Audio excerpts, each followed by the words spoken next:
Good morning, everyone. Welcome to episode 54 of Maker That Money, the podcast where we talk about maker entrepreneurship, just making in general, and get up to other fun and shenanigans. With me this morning, Mr. Andrew Mayhall. We've upped our game. If you haven't seen, we're doing like kind of the talking head newscast style thing. So, let us know in the comments what you think, of course, of that. Not that I'm going to change it if you have any complaints, but we'll see. I am Pooch of Repkord, and we are truly blessed to have with us like I said on my tweet, a maker's maker, a man, a true Renaissance man, a man that embodies the maker spirit so well, Mr. Caleb Kraft of Make Magazine fame and many other things, the Controller Project. Welcome, Caleb. How are you today? Thank you. Thank you for having me. I'm doing fantastic. This is exciting. Oh man, I gotta say, we had Sophie Wong on last week, and I know you know Sophie, and Yeah. I took another stab at trying to write an intro for you, and I had an even harder time with you than I did with Sophie because you've done so many things. But I'm gonna let you do the elevator pitch, knowing that we're in a friendly maker space that has an understanding of it. So tell us a little bit about all the things that you do and what your current focuses are. Sure. Both sides. So I think the thing that most people would find my name familiar from is Make Magazine, of course. I'm senior editor over there at Make Magazine and Maker Fair. Mm-hmm. I have been working there for years now, so you've probably seen me there. Before I was there, I was at Hackaday. I ran Hackaday for years. Yeah. And on the side, I run a charity called the Controller Project, where we 3D print accessories to help people with physical disabilities be able to play video games. I've got a whole, like, over 100 volunteers around the world that are 3D printing parts and giving them away to people because insurance doesn't cover this stuff, so that they can play video games.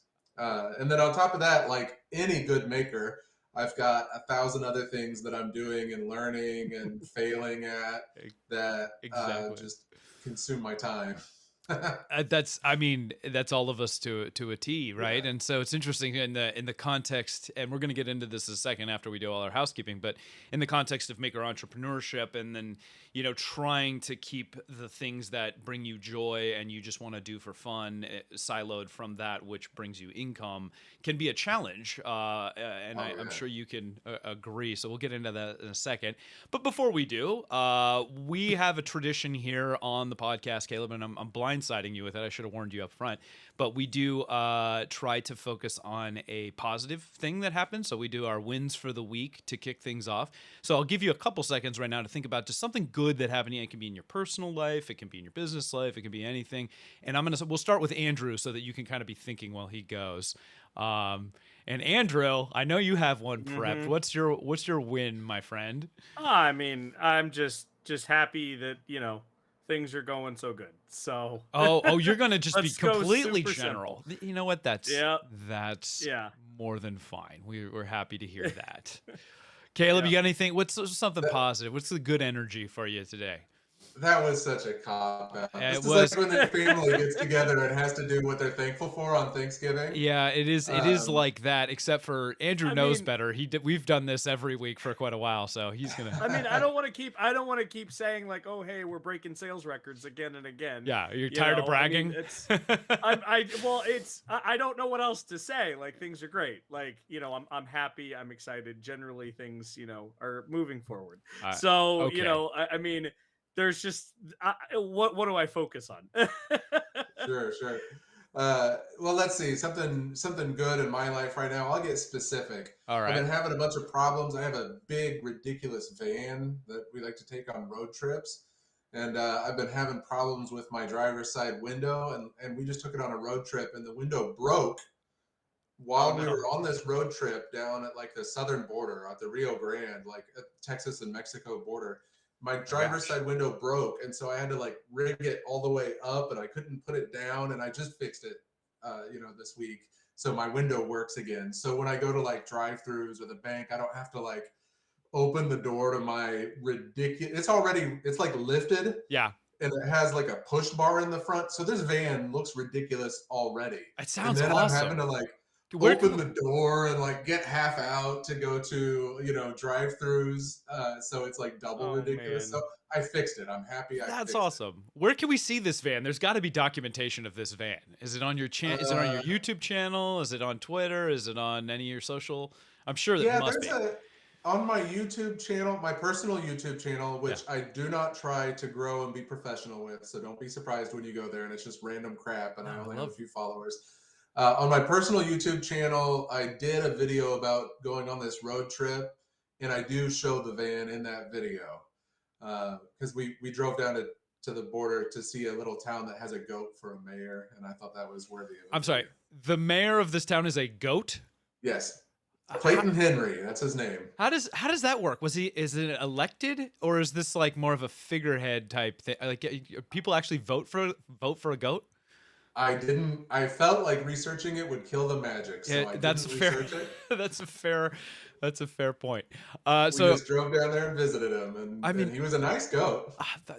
That's good to hear, because I've met some really not so nice goats. They can be really cranky sometimes. Yeah. You own some goats, don't you? You own a couple I couple do. animals. I have 5 goats. 5 goats. And other farm animals as well, right? Because I always see you kind of posting. You've had your duck, and you said you're getting some chickens. It's chicken season.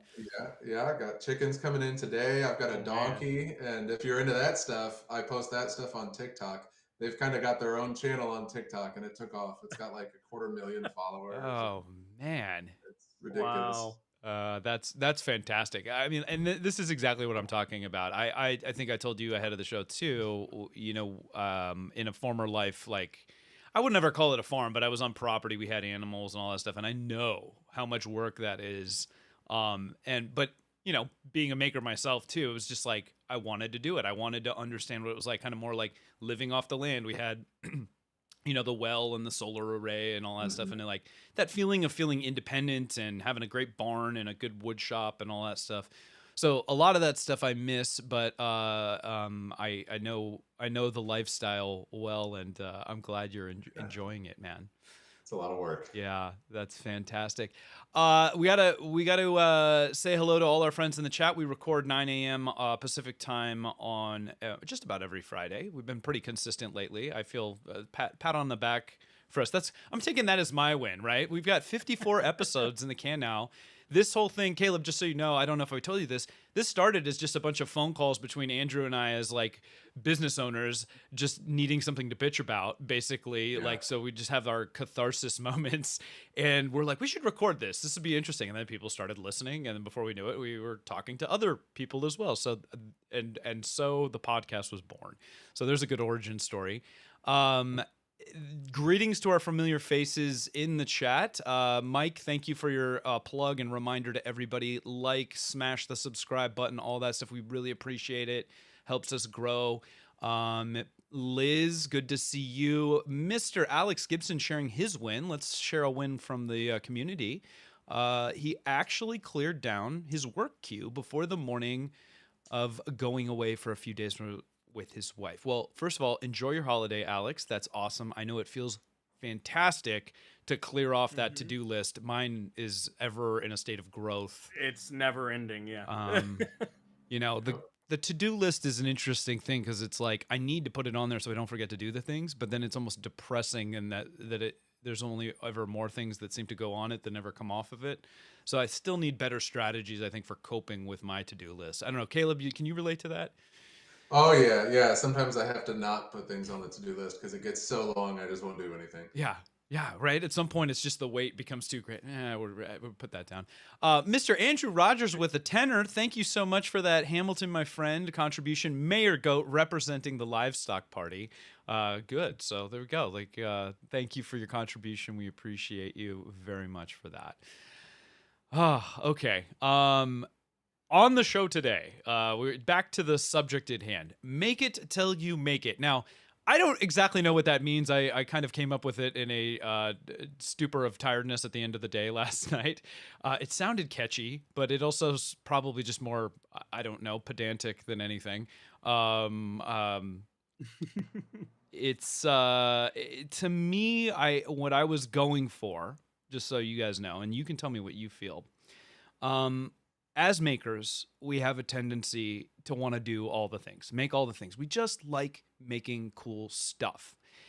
And that oftentimes runs in direct conflict with what we talk about on the pod here of entrepreneurship, in the sense that when you're constantly bouncing around between projects, it makes it really hard to efficiently make a living sometimes.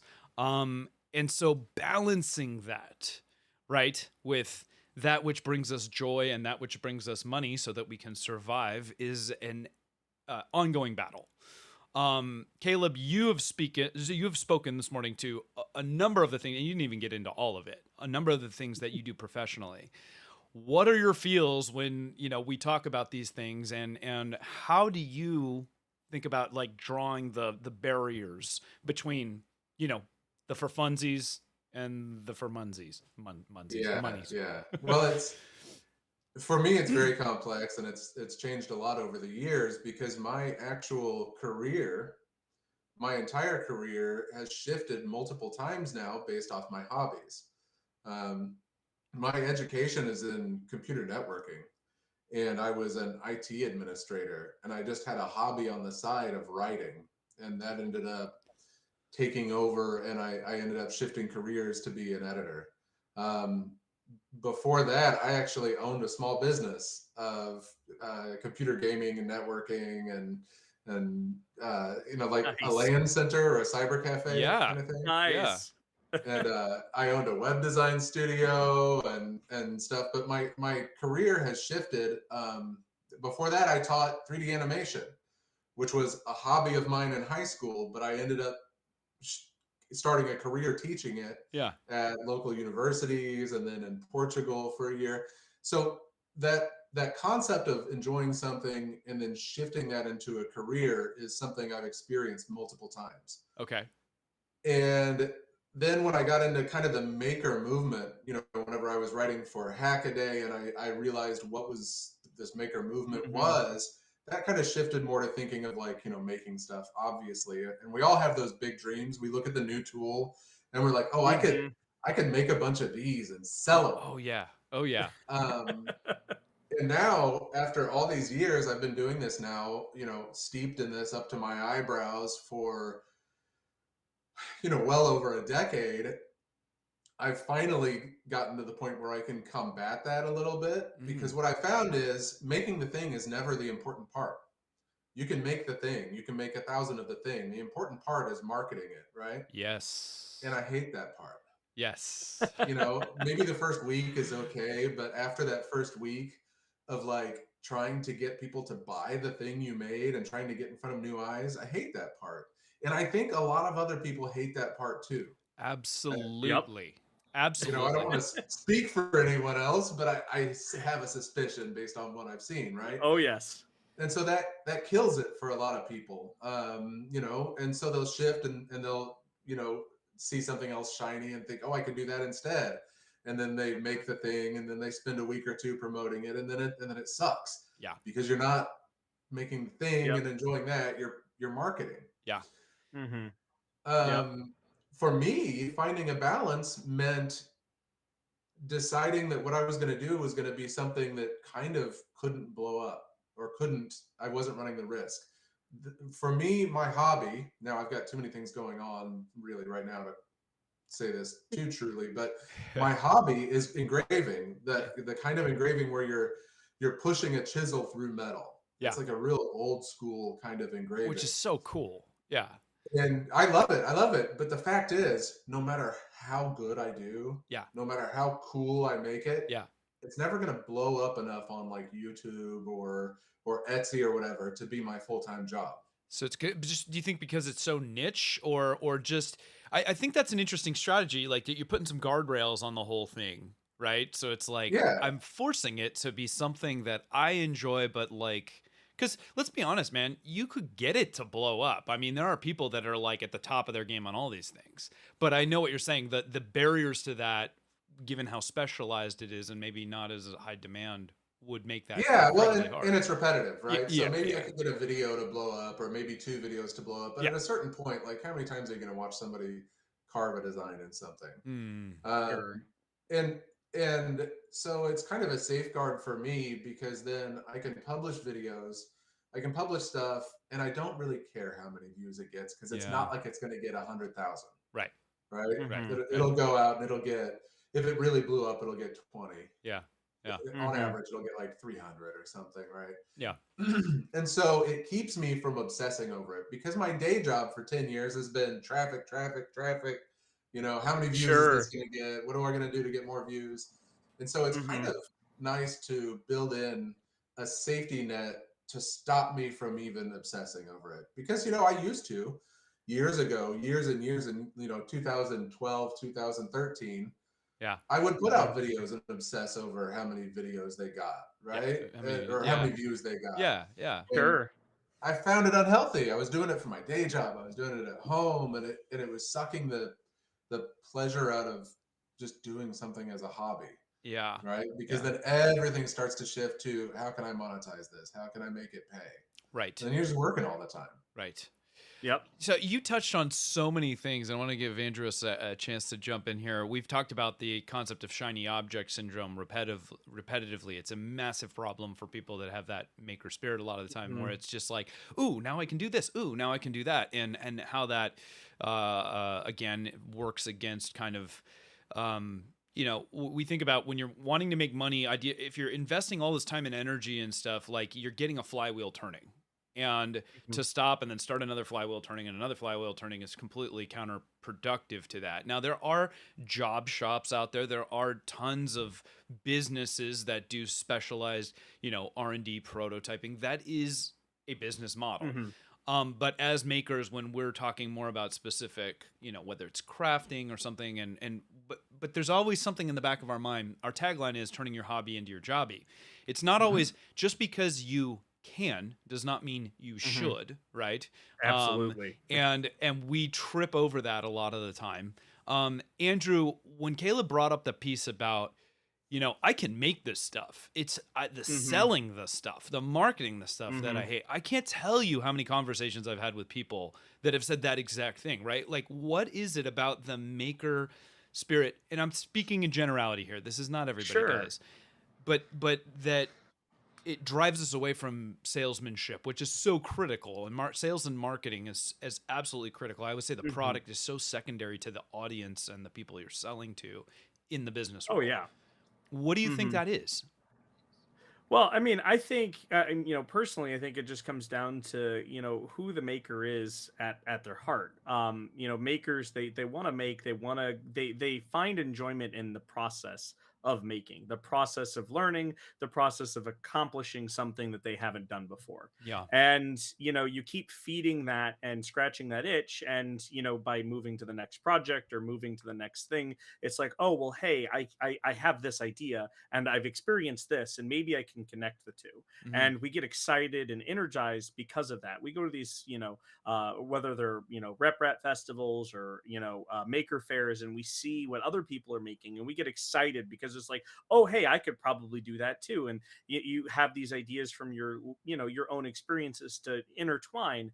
And when as a maker, we don't focus on anything. Like, it's always about, again, the make. It's always about, oh, what could I do next? It's We lack that focus. And when it comes to turning a hobby into a job, it takes incredible amounts of focus. That and makers, they can do that. They can absolutely put their head down and finish something, whether it's their own 3D printer design, whether Mm-hmm. it's incredible works of art. Mm-hmm. But when it comes down to repeating that process again and again and again, Yeah. turning it into an actual job, that's where that's a grind. It's not the same thing as making. It's nothing alike. Yeah. um We always say making and one I think, thing and making 1,000 of something is like a yeah. completely different, venture a lot of Yeah, the time, and right? Yeah. Yeah. and you're no longer focused on the things that you like. And again, as a maker, like, I mean, I've been there before, where it's like, oh hey, I could sell this thing. Like, Yeah. I'm the only one that can do it in this way, and then I can sell this thing. And I just, we as makers, we gloss over a lot of critical details Yeah. on all of the process that it goes into actually turning it into something that you can sell. And like Caleb was mentioning, you could very easily get wrapped up in all you're doing is work. Because if you're doing things to literally turn around and make a profit, or turn around and how do you sell it, quickly becomes, oh, well, I have to do this and then this, and you're Mhm. always working. You're Mhm. either worried about views, you're worried about traffic, and you're sucking all of the enjoyment away from the thing that you actually enjoy doing, Yeah. which is making. Yeah. No, And that's well said. yeah. Caleb, you've obviously transitioned from multiple ventures. I mentioned all this stuff. What were the indicators for you that it was time to move on from those things? But when you had the the businesses that you had, were there defining moments in your life that just made it feel like this is a drag now, or like you had to move? What happened? Um, so some of it, a lot of it has been around just things fit my personality and my interests better. Mm-hmm. And to be brutally honest, some of it was pay. I Mm-hmm. could build my skill set up to move to a career that had a higher cap than what I was doing before. So, I was an IT administrator in a small manufacturing company in the Ozarks. And then I moved to being an editor online, Mm-hmm. which paid a tiny bit more, like Yeah. an itty bit more, but Mhm. it had a little bit higher cap Yeah. and it was more interesting Yeah. and it just felt more active and the benefits were better. I got to meet people. And Sure. then, moving to Make had a little bit higher cap and a little bit more benefits. And so that's part of it. But I can tell you actually what's probably more interesting to people. I can tell you what has pushed me away from selling side projects, Okay. right? So if this is mostly entrepreneurial minded people thinking about making stuff, um, you look around, you see like arts festivals and you see little makers, swap meets and places like that sell things and you think, oh, I could build stuff and I could sell it there. Yeah. But what I've seen is once you switch to that mindset that you're going to build a profitable business Yeah. around making something, Yeah. not only do your duties shift mainly to marketing, you're no longer making the thing, you're trying to get new eyes in front of it. That's I can't I cannot state enough how huge and important that part is, and it's often overlooked. Yes. You go from 99% of your mental process being how do I make this thing to 99% of your mental process being how do I get people to look at this thing? Mm-hmm. Because now you've already made it, you already know how to make it. You can make 100 of them, right? Sure. And then on top of that, we are all critics.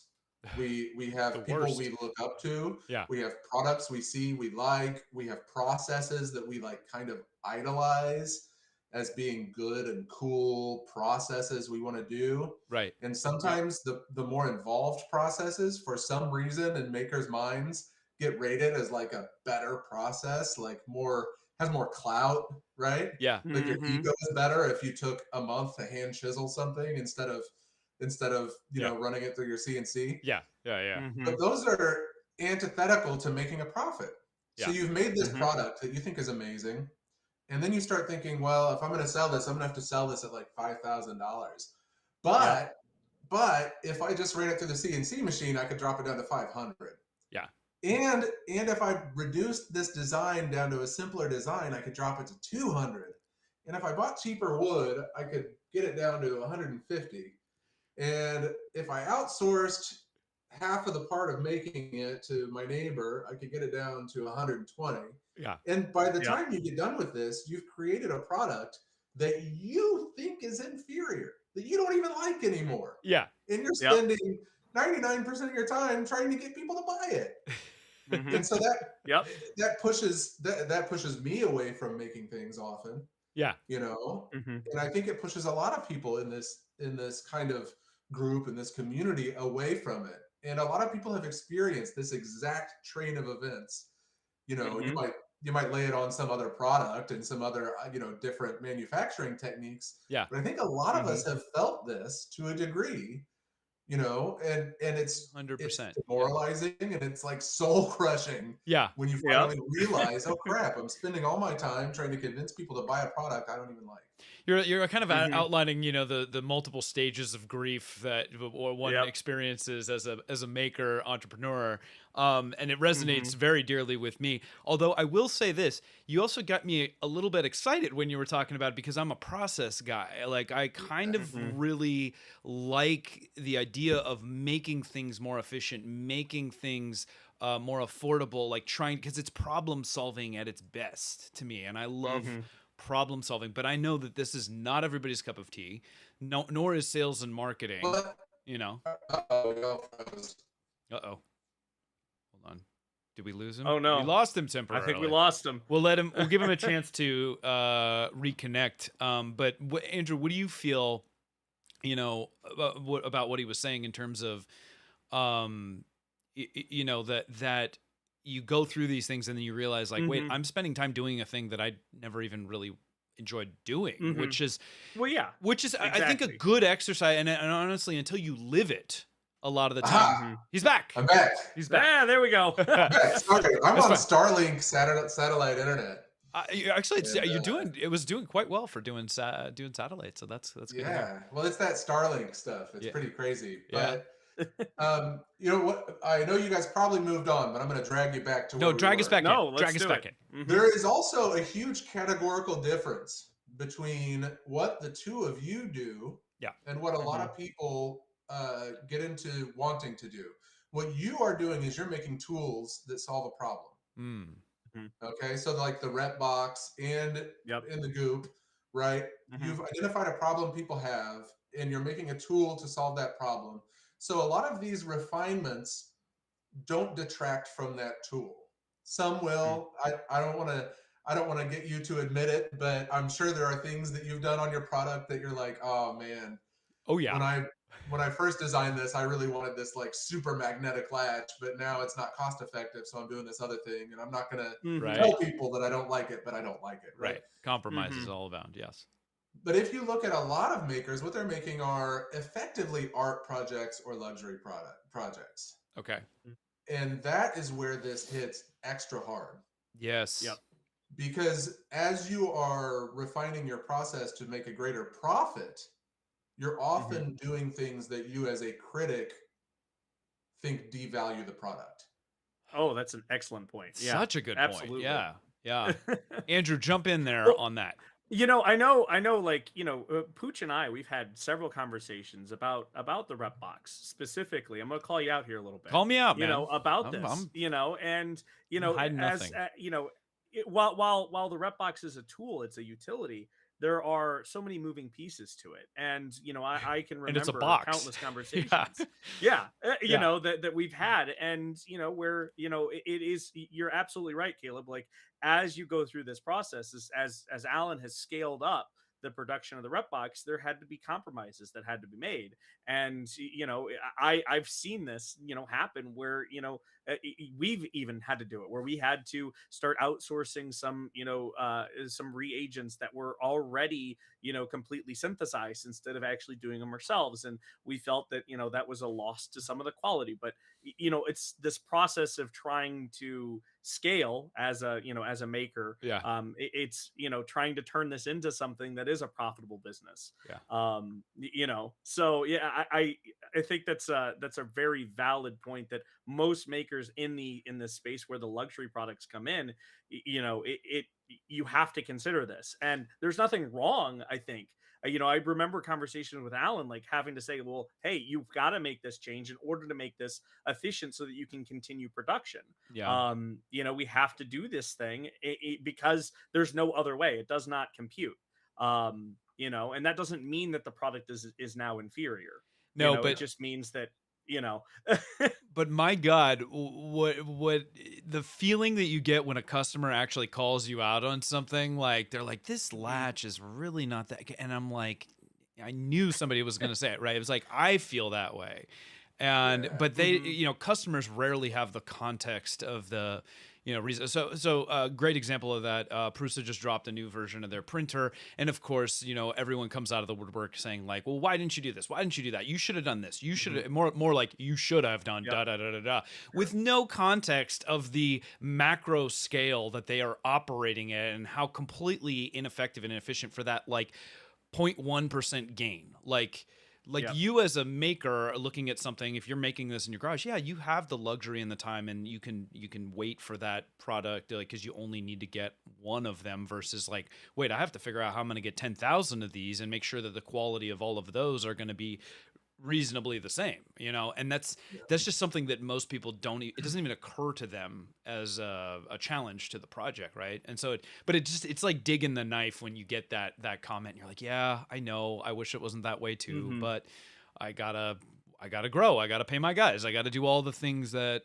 I gotta do as a business that the end customer could give a rip about. Yeah, that's the toughest criticism, is whenever it has a little bit of truth to it. It just cuts deep. Yeah.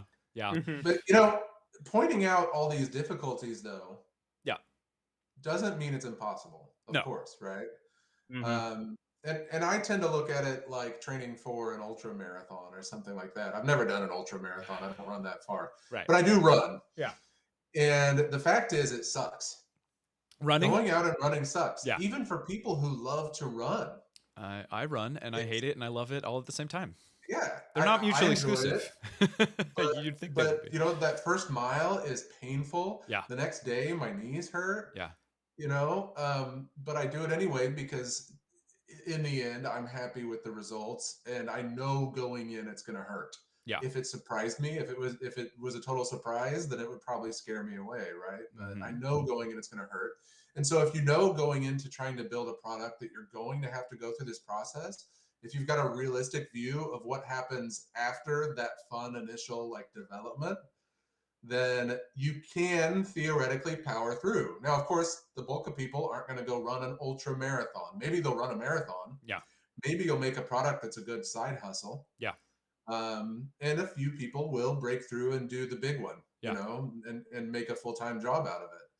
And all are perfectly valid. That's the other thing. We have Yep. plenty of people that listen to the podcast and watch that aren't necessarily like full time with it. Like I think that knowing yourself and what your strengths are and understanding what your goals are is really critical to the whole process. I think a lot of people go through the exact thing where, Caleb, you were talking about, where it's like they ramp all the way up and they're like, wow, what am I even doing? Like, this isn't even bringing me joy. And then they're like, I just want to go back to the garage and put my stuff up on Etsy and just do it when I feel. Yeah. And that is totally fine.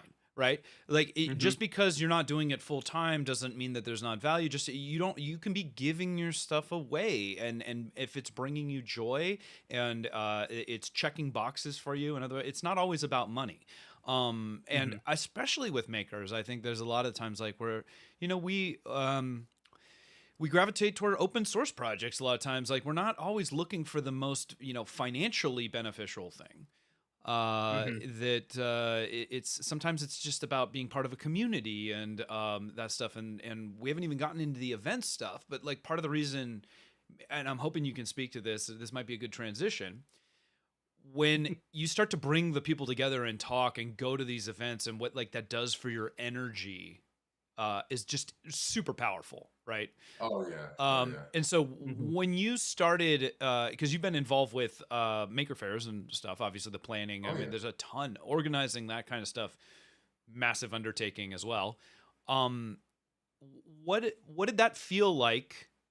Getting involved in that, and then going to those things and seeing these people interact and the value that brings. Yeah, well, I've said for a long time internally at Make that Maker Faire is like the heart of Make, and that's where the magic really, really happens. Some people only know us from the magazine, and that's fine, and that's neat. It's a neat thing to have a printed magazine. But personally, I feel those in-person events where the community meshes and like sometimes crashes together like waves of different bodies of water. Yeah. I think it's beautiful, and I walk away inspired and with a list of projects I want to do. Yeah. And I think Mhm. that's important, and it's like revitalizes my Yes. interest in Mhm. things. But what I also see is that there are so many people who have this mindset, and we have to remember the rest of the world doesn't. Like the bulk of the people out there don't think this way. They don't think about making stuff constantly. They don't think about the Mhm. processes behind the stuff around them. Yeah. Like Yeah. when Mhm. you walk into a store or to like an arts festival or something, I'm willing to bet money that you look at what's on the table and in your brain you're assembling it and you're thinking about how Yep. to make it, even if you have Get no out of my interest in head. making that thing. Right. Yeah. It's Yep. just part of the thinking process. Yeah. Most of the world doesn't think that way, but all the people that come to Maker Faire do. And so they show up Yeah. and they mesh with each other and they go, you identify with this. You think about this. What do you think about that? And it's like Yeah. finding your tribe, Yeah. or your family or something, even if you don't get along with them. You Yes. identify with Yep. these things. You see people at Rep Fest arguing, standing Mhm. there arguing, just livid about like, well, I Yep. think this Yeah. hot end or this material is Oh, man. perfect for this, and I think that this is better, and they're just livid. But that is the happiest they will be all year because they have Mhm. this like ability to connect on a visceral, like Yeah. instinctual level to somebody that's on the Yep. same wavelength. Yeah. Yep. And you don't get it anywhere else. You get it at maker fairs, you get it at Rep Fests, you get it at science fairs a Mhm. little bit, Yep. but you don't just get it walking down the street generally. That's such a funny notion because I feel so seen with that, where it's like there's definitely people in any community where you're like, that guy's a clown, but I will defend to the ends of the earth, like he's my clown and I enjoy being part of this insane circus, right? Like, Yeah, so it's not exactly logical, but it's the same thing with like it's like family to some extent, right? It's like, yeah, these people drive me crazy, but I love them anyway. And I yeah. think that's such a great distillation of the whole thing. I know that I look forward to these rep rap festivals, maker events. I've been getting more into cons, like just getting out and interacting with creative people, like-minded people. I said it in a tweet.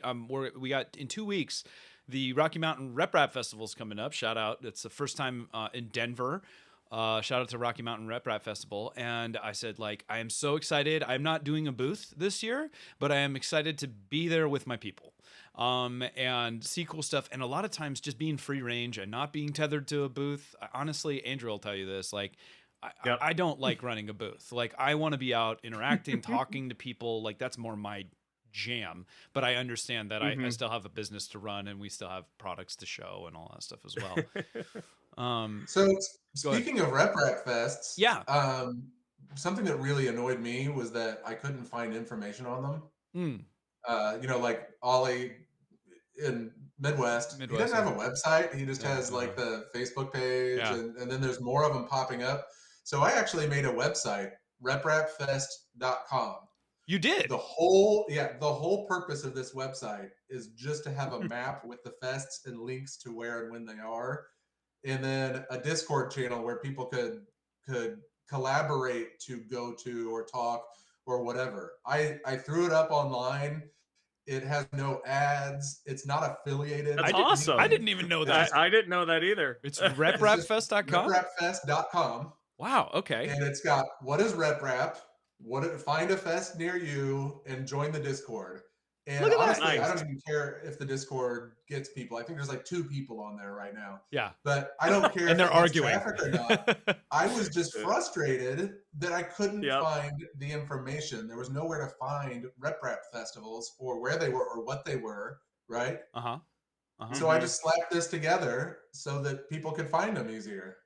So I didn't even know. So I'm looking at your site now. This is fantastic. First of all, I'm glad you did this because part of the reason I think you identified this problem is I think about, and I'm not trying to throw shade at Midwest, but it's like that also encapsulates the maker spirit, right? Where it's just like they're Yep. low friction. It's just like, man, I'm not into planning. Like, let's just get together and do like show off cool Yeah. stuff. Let's just hang out. Which Mhm. which is a lot of the charm and stuff. draw to it for a lot of makers, right? Like, let's just get together and hang out, and it's cool and it's casual and it's not corporate or anything like that. But then, obviously, it's running an event there's money associated with it. It's a business, to some extent. Mhm. And so you have to have some degree of organization as well. And it's interesting to see the different festivals, whether it's Maker or a Rep Rap or whatever, like the variability that you get with the organization, the venues, I know the East Coast Rep Rap Festival, incredibly well organized, but almost swings the other way, where it's like they're just throwing all this information at you, which is great. Sponsors love that stuff because it's like, we need to plan. I need to know the logistics. Yep. But I know that that's not necessarily, the same casual thing. And, it's good that I think everybody can kind of get hopefully what they desire out of it. And I hope more of these things come together. This is a cool little site. I didn't even know there was a Ukraine Rep Rap Festival. Yeah, I just saw it pop up on Facebook. We were talking to our contacts for Maker Faire in Ukraine, and they were like, "Hey, we're doing this Rep Rap Festival, next weekend and whatever." And so I was like, "Oh, throw it on the map." That's awesome. No, this is good. I hope this can be a resource for people. I think it's really good that you've, let's just say what this is so people know. That's cool. Very nice. Yeah. Good. Way to take that ball and run with it. Can you talk a little bit more about, so obviously the magazine came first, and then the events, the Maker Fairs, happen, and then I think I've been to quite a few of them at this point, but the flagship ones, as I recall, well, what was the first? Give us a little bit of origin story around the events for Make. How about that? 2005-ish, Make was a division of O'Reilly. Okay. So those publications, books that you see, like programming books. Sure. So it was a division of that. Dale Doherty, the founder, kind of came up with the idea of Make Magazine. And this, I didn't know this. I learned this a couple of years ago talking to Dale. Make on the cover of Make Magazine isn't just the general term for making stuff. It's the command in Linux for whenever you're actually compiling your code. Yeah. Yeah. And so I used to kind of, jibe my coworkers and be like, we need more general making. This is Make Magazine. We need less like tech. We need to get more into just everything, sewing and whatever. And I'm like, just look at the title. Come on. And then ultimately Dale was like, well, the title is like Make, and then like how you compile. Like compile. And I was like, yeah. I never knew that. That is so interesting. But I'm glad they had the presence of mind. It was like, okay, let's go wider because we can bring in more audiences. Obviously, if you're not just focused on programming. Yeah. So anyway, just that 2005. That was just a random fact. So Make Magazine comes out. Dale breaks out of O'Reilly and goes independent because it was growing a little bit bigger. So then he's publishing that, and then Dale and Sherry Huss came up with the idea for Maker Faire, which was the event. I think the first one might have been in 2005 or 2006. Okay. I'm not sure when the first Maker Faire was, but it was in the Bay Area. Yep. And it was kind of the cutting edge of technology and making and stuff. I think Steve Wozniak was there playing the Woz. Awesome. Segway polo, like riding a Segway and we got to bring that back. I love stuff. that idea. Yeah. And so that first one was in San Francisco, and then they ultimately ended up going with a model that's kind of like a franchise or a licensing thing. Yeah. Where you can throw a Maker Faire in your local area. You pay a licensing fee that's some sort of sliding scale that I'm not involved with, that you can choose between it being like a free event and you pay just this low base rate for like the marketing materials and promotion, or we'll take like a percentage of the ticket sale. I don't know. There's different ways to do it to make it affordable so that people can do it. Okay. And at our peak, we had over 200 fairs around the world in 1 year. It's amazing. Wow. Right now, we'll get into right now in a little bit. Then we had these big ones that we organized. That were massive in San Francisco area, the Bay Area. It was actually in San Jose, but that area, and in New York, the greater SF Metro. Yes. Yeah, and those were huge, and those were the ones we called flagships. And there's flagships around the world as well, but they're run by groups in those other places. and they were massive. I mean, the biggest weekend I was there in San Francisco, I think we had, don't quote me on the number, but I think it was like 190,000 people come through in a Wow. weekend. That's It was wild. it That's was huge. massive attendance. Yeah. And I've been to Bay Yeah. Area and I've been to New York and I've been to a bunch of the minis as well. The other, Yeah. what is Chicago? I know Orlando's a big one. Yeah, Andrew? Orlando's a moderate sized one. Moderate, okay. Chicago's weird. Like it kind of tries to start and then it It drops just never back and then never tries hooks. again. And we were going to do one there, and then we ended up not being able to make it happen. And it's just been a rough one in Chicago because the way. So running these events, you're dealing with event venues and local laws around events and rules and stuff, which can be very difficult. Sure. So if you're not familiar with running an event, like in New York, if you rent out the building, there's a huge fee for that, and then you have to use their union workers to do everything. And their union workers are, I'm pro-union generally, but they can be extremely expensive and extremely inefficient. Yes. So just anecdotally, let me explain. Not working at Make, long before I worked at Make, I was at a conference in New York, and I was putting up a big demo, which was a TV on a mount with a computer, and you'd wave your hand in front of it, and 3D animation would move around. Yeah. And we were not allowed to pick up the TV to put it on the mount. Yep. You're not allowed to. You will be expelled from the event if you pick it up. Yeah. We had to have the union guy do it. So he comes over with a forklift. Yeah. Gets off the forklift, picks up the TV, puts it on the mount, and then sits down and eats a sandwich. Yep. Because the minimum by union laws you can hire them is for an hour. So you have to pay for an hour of their time, and they're not going to go do more work until they've had their hour used. So to put a TV on a stand, we had to pay, I think it was a $75 an hour union worker to lift it up, put it on there, and then sit there and eat a sandwich. And then he goes to the next booth over from us and does the same thing. You know, and then the next booth over and the same thing. I had a very similar experience. I used to run a booth for Cassie, or I helped organize a lot of the college students that would basically staff the booth, and in Vegas, and it was the exact same thing where I got yelled at the first year. I got like, oh, cool, I can help. I'll just put this together, and then, union dude comes over, starts saying, you can't do that. You can't do that. We have to do that.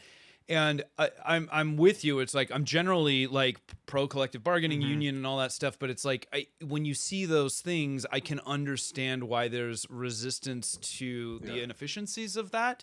But there's obviously reasons like that. That is how we protect labor and stuff. So it's I know that it sounds strange to hear, guys, but it is a real thing.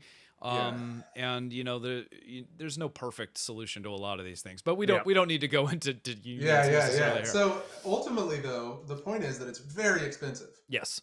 Even if you're not using union people, these event spaces will charge you for like every power cable, every table, every chair. And sometimes, like in Chicago, I believe the numbers for Comic-Con there, I think they charge something like $150 for a folding table. And then $150 for a backdrop behind it. Yeah. I mean, so then you add that, you multiply that out by the, 300 booths you're going to have there, and it adds up real quick. Sure. The venue itself is real expensive. Then you're not allowed to bring in food. You actually have to pay their vendors for food. Right. So then you're locked into the rates. And again, I'm not complaining about the laws and stuff that build this up. What I'm just doing is explaining that it can be insanely expensive to run an event. Yes. More expensive than you might estimate. Yes.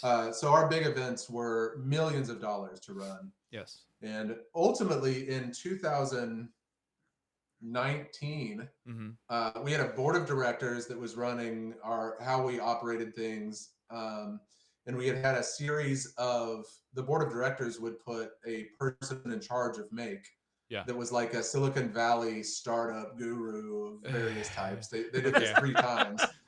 And we burned through a lot of money and did a lot of very inefficient things. And ultimately, Make went bankrupt in 2019. And Dale Doherty, the founder, went to them and said, okay, you pushed me out. He was still employed. He was still worked there, but he wasn't running the show. Yeah. He said, okay, you pushed me out. You failed. It closed. Yeah. Let me buy the name back from you and the publishing rights so I can continue this little dream of mine. Yeah. And they said, okay. So he bought the name and the publishing rights.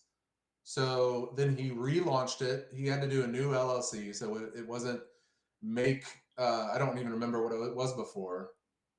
Maker Media is Maker what it Media, was. okay. So now it's Make Yep. Community. Okay. So now Make Community is technically a new company, but he rehired me and 7 or 8 other people. Okay. And we put together the magazine and started putting the fairs back together, and we're regrowing. That's awesome. So Okay. Awesome. since, for the past 2 years, well, then COVID hit. Yeah. But so for the Bad past 2 timing, yeah. years, we've been regrowing it, and the magazine is in full swing again. We have maker fairs popping up. The numbers are going back up again. I think we're close to 100 maker fairs again. And I can't make any promises. I can't tell you that it's definitely happening, but we're trying really hard. And I know Dale is talking to people to try to make something happen again in the Bay Area. And we will. Now, that'd be I don't know what. Yeah. And we're saying it'll have to be different. We can't Sure. out of the gate try to go do the big bang that we did. Right. But I'm really hoping that he pulls something off, because I would love to see us back there again. People miss it. That'd be amazing. Oh my God, you and me Yeah. both. I mean, it left a real I mean, I grew up in the Bay Area, so like very close to San Jose, Cupertino, Apple Central, right? So, that I want to say was one of the first ones I went to as well, and so it's like near to. So I hope that we see a comeback. I remember. And I appreciate you sharing that, because I know that it's been a question on a lot of people's mind. What was the thing I was watching? William Osmond was talking about. It's like, does anybody even know what happened to Make? So now we know. Fantastic. Yeah, that's the story. Yeah. William should know. Actually, I'm helping him organize open sauce. It looks like it's going to be that's a awesome. lot of That's fun. fantastic. Yeah, Yeah. that's coming up in what July. July. So that'll be be in the Yeah. Bay Area as well, and that's a big creator show, guys. So if you're a lot of YouTube, obviously a lot of YouTubers out there, and people in not just the make world, but just doing all kinds of awesome stuff. That brings up an interesting question. Maybe it's a bit of a digression, but I feel like there's a lot of interesting crossover in the creator world with the maker world. Yes. Does that sound like a fair characterization? Like, what do you suppose it is about those two communities that seem to like mesh so well? I mean, obviously, a creator is just looking for cool content, and a lot of times they start because they're highlighting something they are doing or making. Yeah. Well, I think there's a huge overlap. Yeah. Huge. Like when I started, YouTube was barely a thing. That's just kind of where you stored some files. Yeah. Um, That's where you kept your video and hosting. contrast that to now, there are people whose full-time jobs are making things on YouTube.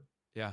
Isn't that wild? And so it's amazing. Yeah. This entire industry has just appeared out of nowhere. And that's just how it relates to me in the maker community. There's people whose jobs are putting on makeup on YouTube or talking finances on YouTube, right? So that's a whole other industry as well, right? Yeah. But as far as makers go, this is this whole industry that didn't exist. And so it has grown and evolved alongside of this whole maker, movement and maker community. And so I think there's a massive overlap, because it's this mindset of like, I can do that. Right. So people looked around and they were like, oh, I can do that. I can make that. And that applied to, doing sculptures out of steel, but it also applied to turning on a camera and editing it together. Right. Yeah. So there are some people who came in as makers who were like, oh, I could film it.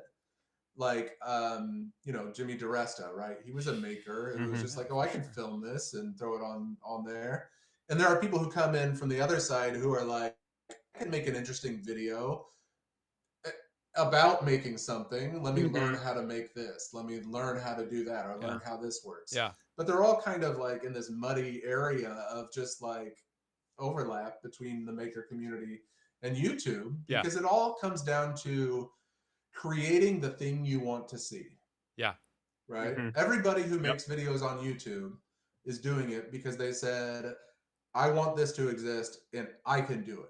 Yeah. Not I'll go and I'll try to find it on TV. Yeah. Right. Well, I think a lot of the endearing part of it is a lot of time just being along for the journey, whether the make is successful or not. And so the storytelling and what's interesting, and knowing a good amount of makers that are also content creators out there, is you brought this up at the top of the show that having that audience and doing that sales and marketing is like the critical component to entrepreneurial success. So what's funny to me is the collision of the creator and the entrepreneur coming, and the maker entrepreneur specifically, like coming at it from different directions, where a lot of these creators have an audience, but they don't necessarily like have anything they're selling beyond the content, and then they're dependent on a platform, and they're only as good as their last video. And so it's like they're making stuff, but they're making like entertaining or educating content. Right. And you can speak to this in the written form as well. Like there are many ways to make money as a maker that go beyond product that I think a lot of people think about. Yeah. But it's really interesting. And I think and we're starting to see a lot of these YouTubers back into product and offering stuff. I mean, there's always been kind of swag and brand related stuff. But now, we see like LTT has a huge wing that is doing not just their own product, but like branding it for others. So they're becoming companies starting as a media source and moving back into the physical product world, which is really fascinating to me. Yeah, that is fascinating. And it's been interesting to watch because there are a lot of people who kind of started out and they weren't framed as like, I'm going to make products or make a business out of this. Right. And then eventually, they have to just look around and go, wait a minute, I'm leaving a whole career on the table here if I don't just start, building this and selling it. Like of course Linus would sell a screwdriver. Yeah. Why did it take him so many years to think of doing it, right? Yeah. Like what's the one and only tool you need to put together a computer? Yeah. Right? Yeah.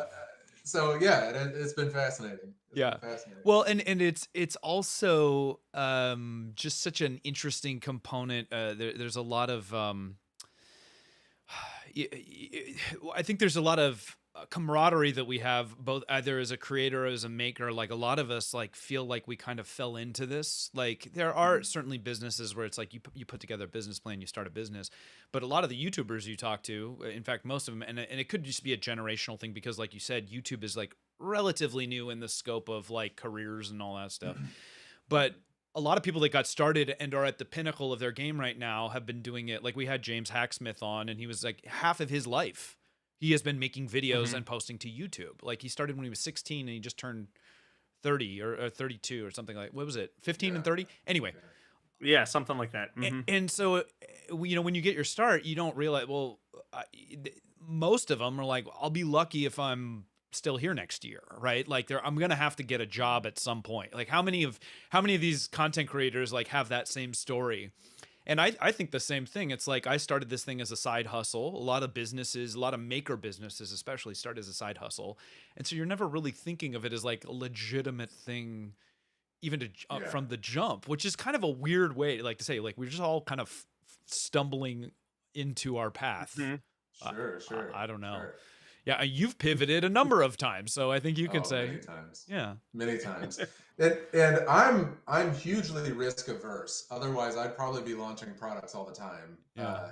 I went bankrupt years ago. I owned a cyber cafe or a LAN center. 20 networked computers doing competitive gaming back in 2003. 2004. And a web development studio. I had 6 or 8 employees. And after 4 years, I had paid my salary, 6 or 8 employees' salaries, day-to-day operations, but my loan had not come down more than like $1,000.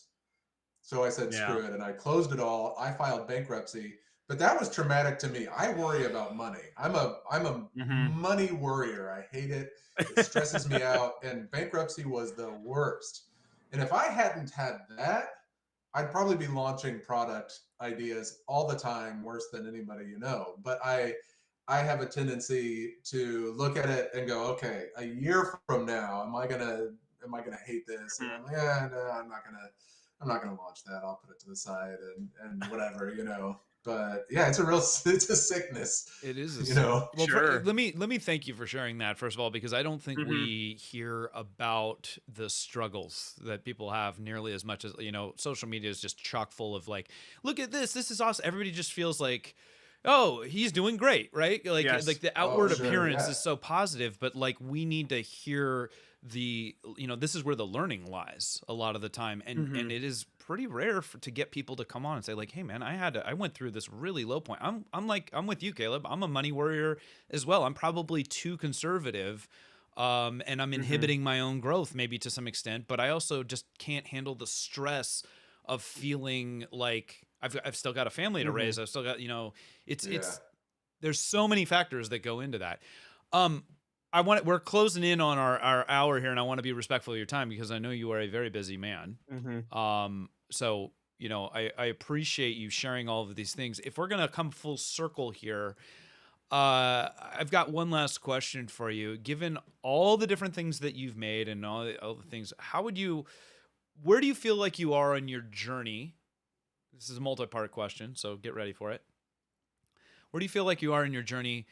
Are you more accepting of the pivot now than you ever have been in the past? Like are you just like, if all of a sudden tomorrow you wake up and you decide, I don't want to be an editor anymore, I don't want to do event planning anymore, you seem like you're a little more zen about like, you know what, close that chapter, let's move on. How are you feeling in terms of like where you are in your journey and that moving between things as a maker, as an entrepreneur as well? Oh, absolutely. I can pivot in a heartbeat. Now, that being said, I'm risk averse, right? So I could pivot my hobbies on a dime, my income, my day job. I couldn't pivot unless something really, really sweet and solid came along Sure. because I have, you know, job, a decent paycheck, and it's work that I like and I can do with my ADHD riddled brain. You know, I can bounce from task to task, writing and making and videoing. So it suits me. So a really special thing would have to come along. But emotionally, to give up the tasks I'm doing now and take on a new set of tasks would not be a problem.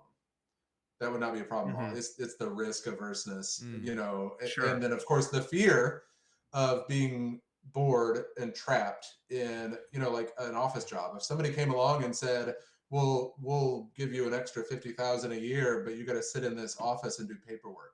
Yeah.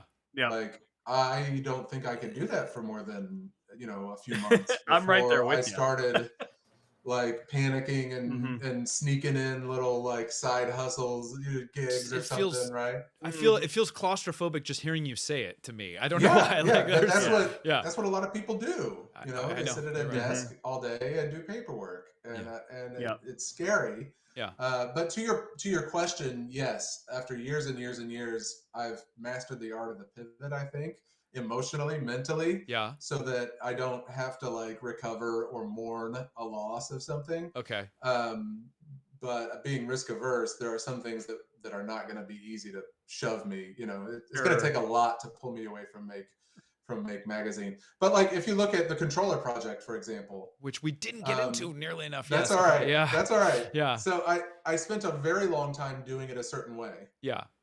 Which was very time intensive and very labor intensive, and only allowed me to help a certain amount of people. Right. And then once I realized that I could increase that amount of people tenfold by just changing the paradigm, changing what I did, and narrowing the focus.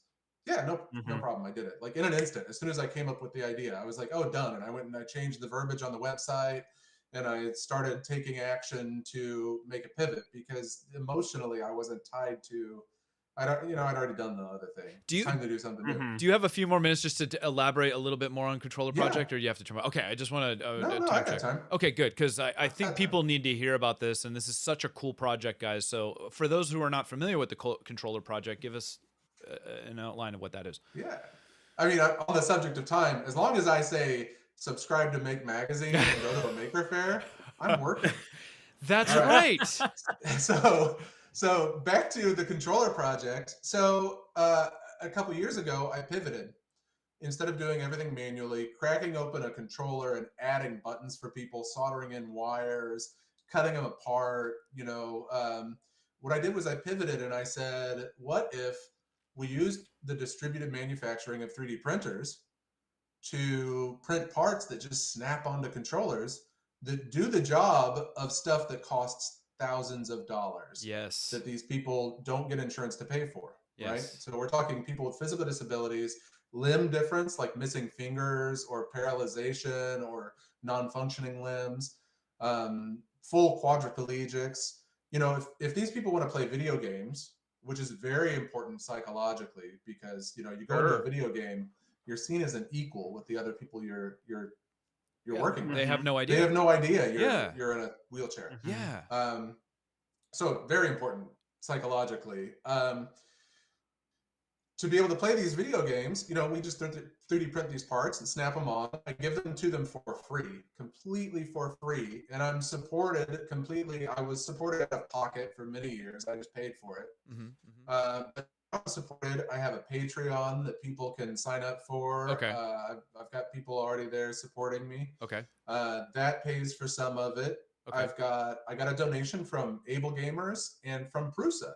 Awesome. Prusa supplies me my printers, and he gave me a little bit of money, and then Able Gamers gave me a little bit of money, and that's enough money that should really keep me going at the rate I'm going for the rest of this year. But the Patreon supporters really helped me do it as well. If you think about the costs, yeah. So my most common design is a really cool single hand kit. So if you have one hand, you can play PlayStation, Xbox, or PlayStation 4 or 5 or Xbox. Wow. Okay. It was designed by a guy named Akaki Kumeri. Okay. Good luck spelling that. But if you just go on YouTube and search 3D printed one hand Xbox, okay, you'll find him. Okay. He designed it. He sells them, but he also gave the files away for free on printables. And that is my most requested file. I send them to people for free. So you look at that, the file, you print it out, it's maybe what, 50 cents, $1 worth of plastic. Yeah, sure. You got your machine time. Yeah. But then you also got to put it in a box and put a label on it, right, and then ship it. So you're talking maybe $10, $15 per controller. Right. Right now I'm doing 10 to 15 a month. So it's $150 a month, we'll say. Okay. Right? Sure. That adds up real quick if it's out of pocket. But I have just now gotten to enough Patreon supporters that we're floating that line. Right? That's now, fantastic. Then I have to go buy, you know, sometimes I have to buy extra material. I got a 3D printer that breaks. Right. And I'm dipping into the money that Prusa gave me or that they gave, Able Gamers gave me. But, you know, as this grows, I'll be able to help more people. I utilize more volunteers and well, that's a whole different subject. I don't know if you've ever managed volunteers, especially with 3D printing, but I have, and both. So just really quick, when we were doing the face shield production, like I had a tiger by the tail, didn't know it, and I can relate very closely to this because the make was the easy part. It's the logistics. I always said like, when we were doing a lot of the TV interviews for that, it was never a making problem. It was a logistical issue, like all the packing, the fulfillment, the cleaning, the organizing of the volunteers. So we had not just one location, we had 3 locations, so that it was bouncing between with multiple volunteers. And so it's like there had to be a management structure because I couldn't be in all 3 places at one time and all that stuff. But you tell me what it's been for you organizing these. It's great that there are people out there that want to help, and 3D printing is such a great tool for this distributed manufacturing thing, right? Because now you can make it all over the world, you know, as close as possible, ideally, to where the end user is going to be. Right? Yeah, exactly. So I've got volunteers. I've got over 100 volunteers, mostly in the States, but I do have volunteers in about 20 countries. So if I get somebody in Belgium, for example, that wants something, it doesn't make any sense for me to ship it to them. No. So I got a volunteer in Belgium too, right? Because then it's so much cheaper. Yeah. Now, unlike yours, the logistics of mine are easy. I say just throw it in a box and mail it to them. I don't care what the box looks like as long as the part works. For me, the problem is, if you Google this single hand controller kit from Akaki Kumeri, I want to express, he's a great designer. Yes. He did an amazing job. You should check him out if you're into 3D printing and I will. Design work. Akaki Kumeri, I'll send you the spelling afterwards, or you can just look it up on YouTube. But it's his design, but it's really actually tough on the printer. Because it has a lot of parts that snap together and rotate after they snap together. Oh, wild. And what I've found is people's egos get in the way, or I end up being tech support for their printer. So you've got all these parts, they'll print it, they'll snap together, and the parts won't rotate freely because it's got a little bit of elephant foot. Yeah. Or their printers out of it'll be ovaled or something. And the extruder and hasn't been calibrated or whatever. Yeah. And they're like, this file's not good. And I'm like, well, except that the last 250 people printed it. Yes. You know, Yeah. And it worked. But I've been printing for 10 years and I know what I know what you're talking about. And I get that. And I even had somebody, I'm not going to call any names, but somebody got really offended because I was like, hey, sorry, you know, it's not the file, your printer needs adjusted, I'm just going to have another volunteer do it, no big deal, like seriously, no stress. But they got really offended, and he said, I run a 3D printing company, I know what I'm talking about, this file is no good. And I said, well, I'm sorry, but the volunteer who I said was going to do it aside from you just shipped it today, and it went and it worked, you know. And then he came back a week later and said, well, I adjusted my machine and now it works okay. And you know, but your ego can get in the way, especially because you know, you can get parts that look beautiful, but they aren't functional. Functional, but they look beautiful. And so it's been really frustrating because what I'm dealing with are not groups of volunteers, I'm dealing with individuals, and it's a new individual each time. So I kind of go through this process of print this and see if it works, assemble it and see if the parts move. They don't move quite right. Can you shave a little bit off and make them move right? No. Okay, well, let me just go to a different volunteer, or you know, do you want to try again? Do you want to adjust your machine? And I'm doing that with, like, it's very inefficient. I'm doing this over and over and over. I wish the parts were easier because then I wouldn't have to do all that. I feel your pain because when you're running volunteers, you're running up against one of the biggest challenges of any business, which is turnover. You are constantly dealing with turnover. You have to re-educate new people. And so the strategy that you have to employ and the amount of work that you have to put into documentation and training and all of that stuff is much greater than it might otherwise be if you have full-time employees doing something. So I can fully relate. I got a question. I got a really quick question for you in the chat from Mitch 3D. Wants to know, you talked about Akaki Kumari. Did I say that right? His design. Have you seen Ben Heck's accessibility controllers? What do you think of those designs? What led you one way or another? I've seen Ben's for years. I think Ben was even doing custom controllers before I was a long time ago. But what Ben does is closer to what I was initially doing, where you're ripping it apart, you're soldering in stuff, you're making custom electronics. Okay. And they're neat, but Ben had to sell them at, you know, high costs to compensate for the amount of time it took him to do it. Sure. I think that has pushed him, even at this point, I don't think he sells them anymore because the return on investment, back to our earlier stuff, was so poor that he wasn't able to make a whole lot of sense. And that was part of my impetus for the pivot to 3D printing, because you can do so much. Some of these designs, I have a whole collection on printables of designs. Some of them are so inventive and are doing things that you never would have thought you could do without having to physically modify the controller itself. Yeah. Akaki's stuff especially. And unfortunately, his stuff is complicated, which again pushes away volunteers. Because, like, you know, if you said, yeah, I'll print for you, I'm happy to print for you, and then you go to print it, and 6 hours later it fails because it's got, like, delicate parts. And then you get it to work, and then it doesn't fit together right. There's a good chance you're just going to stop responding to my emails. Right. Which happens all the time. And it's not their fault, you know, they meant well, but it turns out to be like 20 hours of work, you know, like, forget it.